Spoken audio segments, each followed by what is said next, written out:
சிவா, பாவை போன கண்டெய்னர் லாரிய பாசி மணி வச்சு தேடிட்டு வர டீம் இந்த ஒரு டைரக்ஷன்ல இருந்து வந்துட்டு இருக்காங்க.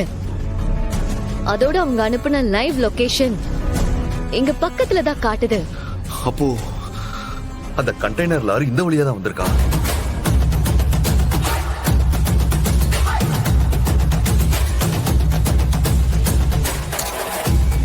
என்ன யோசிக்கிற?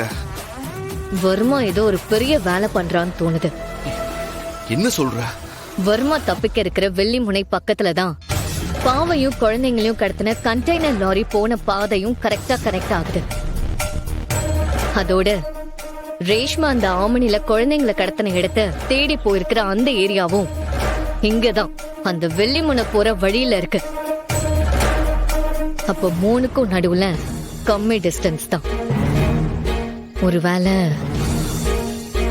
அப்போ வர்மா தப்பிக்கிற இடமும் அந்த குழந்தைங்களை கடத்திட்டு வந்து வைக்க போற இடமும் பக்கத்துல பக்கத்துல இருக்குன்னா, எஸ், வர்மா அந்த குழந்தைங்களையும் கூடவே போட்ல ஏத்தி தன்னை காப்பாத்திக்கிறதுக்காக கடலுக்குள்ள கூட்டிட்டு போக நினைச்சிருக்கான்.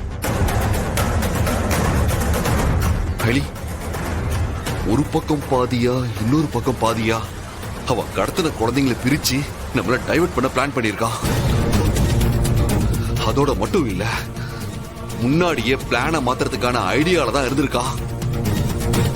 அப்படி பிளான மாத்துனா அவ போட்ல ஏற இடத்துக்கு பக்கத்துல அந்த குழந்தைங்க இருக்கணும்னு பிளான் பண்ணிருக்கா. அப்ப நம்ம கெஸ் பண்ணது சரிதான்.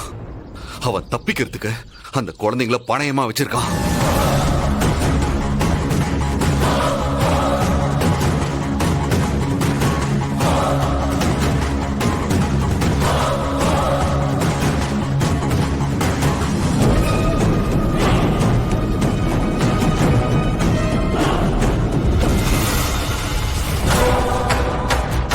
வாங்க.